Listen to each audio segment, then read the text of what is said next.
What's going on, Bulls fans? Welcome to another episode of Chicago Bulls Central. I'm your host, Haize. And on today's episode, we'll be breaking down the Bulls' big win last night against the Orlando Magic, Dosunmu being named to the Rising Stars Challenge, being named in that pool for that tournament. We'll also be talking about something that it's been on my mind, and that is how the DeMar DeRozan signing went right, where the D.Wade signing went wrong in several ways. I'll be making interesting correlations between the two. We'll get into all that in the mailbag right after this. All right, Bulls fans. So first off, Bulls had a really good win last night, a team win in which all 5 starters scored in double digits. Now, yes, everything's not about scoring. The Bulls did have another lapse late in the game in which they allowed the Orlando Magic to come back and tie the game at one point. But where it went different at for the team in this game is that the team was able to immediately battle back. They did not allow the Orlando Magic to take the lead. They were immediately came in, played better defense, did not allow the Orlando Magic to score, I think, any in the last 2 minutes of the game to end up winning the game still by 11 points. The Bulls' biggest lead in the game was 13 points. So the way that the Bulls were able to immediately come back and basically reestablish their lead in full was good. We've been talking about a lot of times in which the Bulls give up big leads, right? They can't hold on to leads. And while they still did that in this game, it was nice to see the team immediately be able to battle back, to immediately kick it into a different gear, to be able to hold on and lock down that victory.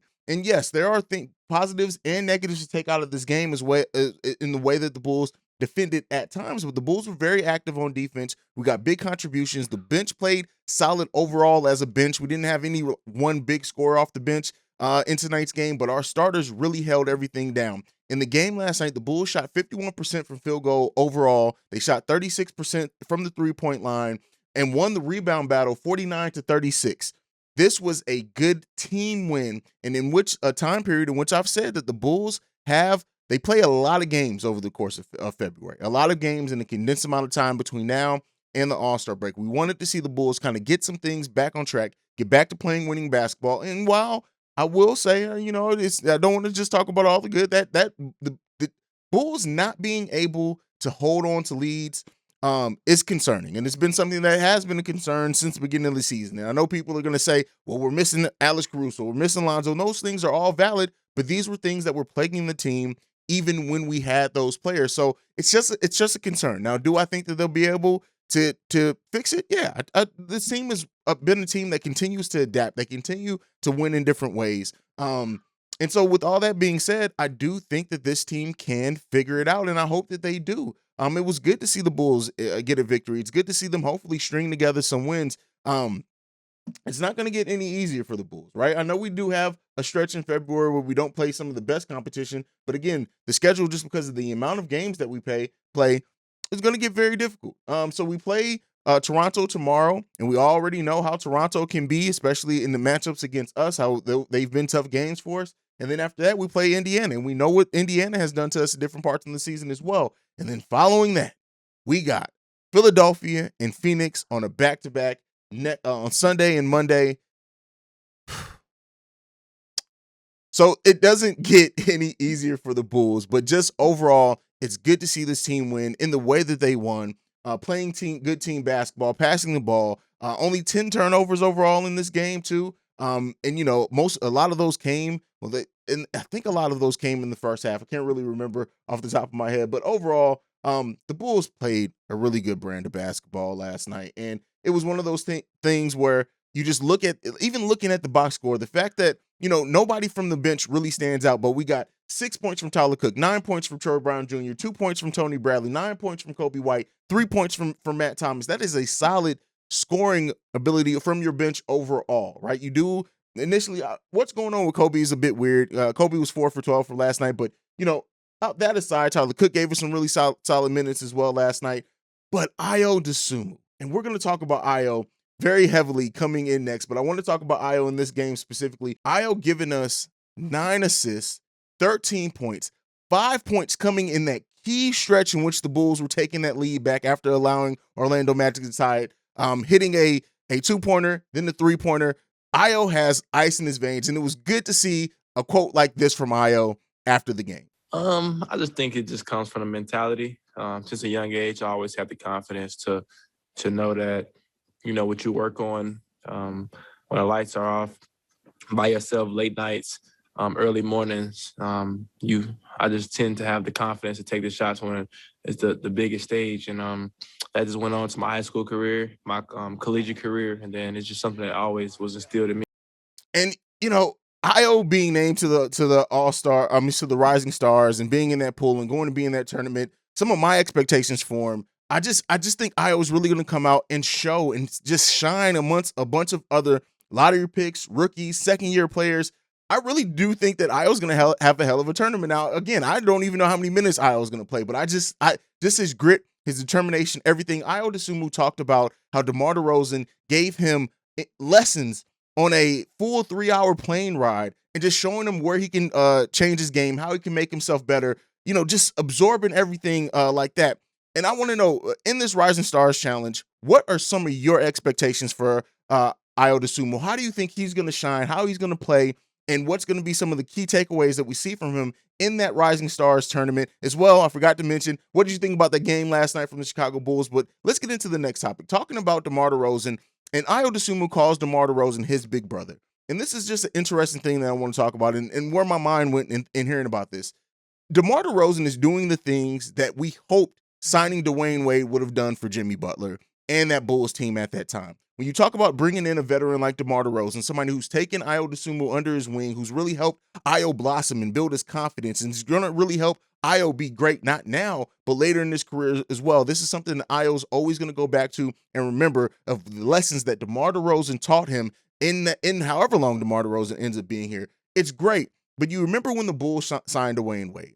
They added him to and Rajon Rondo to a team of Jimmy Butler, Bobby Portis at the time, Mirotic was still on the team, just a young overall team. And where this went wrong at, where this is going right at, where the Dwayne Wade signing went wrong, you really saw Jimmy Butler become Hollywood as hell Jimmy Butler over the time that Dwayne Wade was there. It really seemed like Dwayne Wade had a negative impact on Jimmy Butler and his mood, his attitude, right? And they kind of bonded together, but then alienated themselves from the rest of the team. Whereas DeMar coming in, he's really that binding unit. He's being a true mentor here. One of the things that I've always said with the Dwayne Wade signing, the Bulls gave him over $20 million, really for him to just end up recruiting Jimmy Butler to the Miami Heat. That is ultimately what happened. They built a relationship. That relationship ended up with Jimmy Butler going to the Miami Heat. And whereas this team, the culture that's being here, the positive effect the DeMar DeRozan signing has had on the Chicago Bulls culture has been huge. And that can't go understated. When a rookie calls you his big brother and you go to his jersey being hung up from his college days, all that stuff, that is huge. That is what builds culture. That is what makes a team be closer together. And this is where the DeMar DeRozan signing, bringing in this veteran, has gone so right.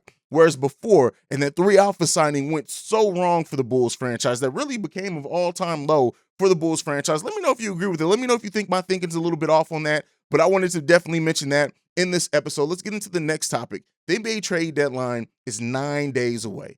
Really, I think 8 at this point. Now, yes, 8 days away at this point. I will be having a trade deadline special. But Joe Crowley has said that the Bulls are one of the toughest organizations to really gauge what they're going to do because AK plays things so close to the chest. And what I will say, while I'm not talking about specific trades, Bulls fans that just feel like they have everything worked out, this is just a reminder that nobody knows what the Bulls is going to do. All the rumors around, hey, the Bulls are really interested in this, all that, I believe, right? I know not everyone's going to agree with this, but I believe that's just writers trying to come up with what they can to get clicks and to get headlines because nobody really knows what this Bulls team is going to do. Nobody does. They play it so close to the chest that nobody really knows what they're going to do.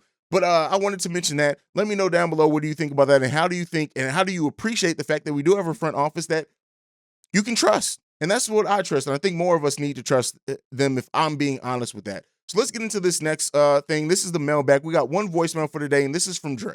All right, this is Dre. I'm gonna keep this short because the last time I called, it cut off. So this is addressing the topic of Lonzo Ball and the Lonzo Ball stands. I'm gonna need them to relax, okay? Because at this point, we know exactly who Lonzo Ball is. Lonzo Ball has he has good strength in regards to his being a very great defensive player, or borderline great defensive player. He rebounds well. He does have good vision, and he has become a very respectable, even borderline great three-point shooter that takes a high volume of shots. What he doesn't provide, he's not a guard that you're going to put the ball in his hands in terms of running a team. That's not his skill set. He's a transition player. He's not a half-court player. In the half-court, he provides simple passing, and he does space the floor. But he doesn't provide rim pressure. He doesn't take the ball to the basket. And then even when he gets into the lane, he lacks the shiftiness and explosion to get separation from his defensive player, and he doesn't finish well at the rim. At this point right now, I believe Lonzo Ball is shooting better from three-point range than he is from two-point range, or from the field overall. And that's not a good recipe to put the ball in his hands in regards to him running an offense. So we're going to kind of need the Lonzo Ball stance to relax. Lonzo Ball has played well for us. We need him, long term. But let's not start creating this narrative that the Bulls aren't using Lonzo Ball right. They're using him based on what he has displayed as an NBA player in terms of what he does well. He's spacing the floor. He's a pretty good simple passer. He's a good, solid piece to have on a really good team. That's what he is. That's what he's going to be. All right? That's it. Go Bulls. So Dre is responding to the Lonzo Ball stands. And I know I posted a little video on the shorts yesterday just making fun of them. And here's the thing. I get what Dre's saying. I don't agree with a lot of it. While I do, you have even people in the comments of my video saying that this is really Lonzo Ball's team. No, it's not. It's not at all. But Lonzo plays a key role. Even in the people who say, hey, let's trade Lonzo and Ayo can be our starter. Listen, Ayo is great, and he's going to be great. But as of right now, Ayo Dosunmu is not the defender in the versatility and the way that he can defend that Lonzo Ball is. And while Ayo did hit some big shots for us last night, we have seen moments in which Ayo is afraid to take certain shots if his shot isn't falling. Lonzo doesn't have that. Lonzo can go 0 for 10 from three-pointer, but guess what? If a three-pointer is open, he's going to take it. He's not going to pass it up. And I also think that, some of this is the coaching staff. In what Dre said in his diagnosis of Lonzo's game, a lot of truth is being said there to how Lonzo's playing, but I think I know the coaching staff isn't really unlocking a lot of the skill set that Lonzo Ball does have. And I get it. I've said it before. I think it's because, DeMar has to operate in a certain way. It kind of pushes other players to be out on perimeter so DeMar can have a space to operate. But we've seen it in the stretch where DeMar and Zach were out. We've seen a different set of skills from Lonzo Ball that we really don't see when everyone's healthy, that I hope that we can get back to seeing more consistently at some point in time. So that's where I think with that. Let me know what you guys think. Dre, I get it. And I know Lonzo Ball family stands can really kind of turn things in a way that's just not realistic. But I also want to be fair in evaluating and talking about his skill set. Lonzo isn't just an outside scorer. He's not just that at all. And he shouldn't be regulated to just that. I do hope, and it's going to make the Bulls more dangerous in the postseason if Lonzo's skill set is kind of more unlocked. But again, I get what some people are saying, and I know, Lonzo, especially with when he does get to the middle, how he has made awkward passes out of it. And, that I've been my biggest critique on him. I do want to see a better layup package from Lonzo Ball at certain times. But let me know what you guys think down below on that. But that's it for me from today. Make sure you're following the podcast at Bulls Central Pod. You can send us any feedback, questions, comments, concerns, bullcentralpod@gmail.com. Lastly, if you want to leave us a voicemail, you can do so at 773-270-2799. Like I like to end everything on. Go Bulls. Love you guys. Peace. This has been a presentation of the Break Media.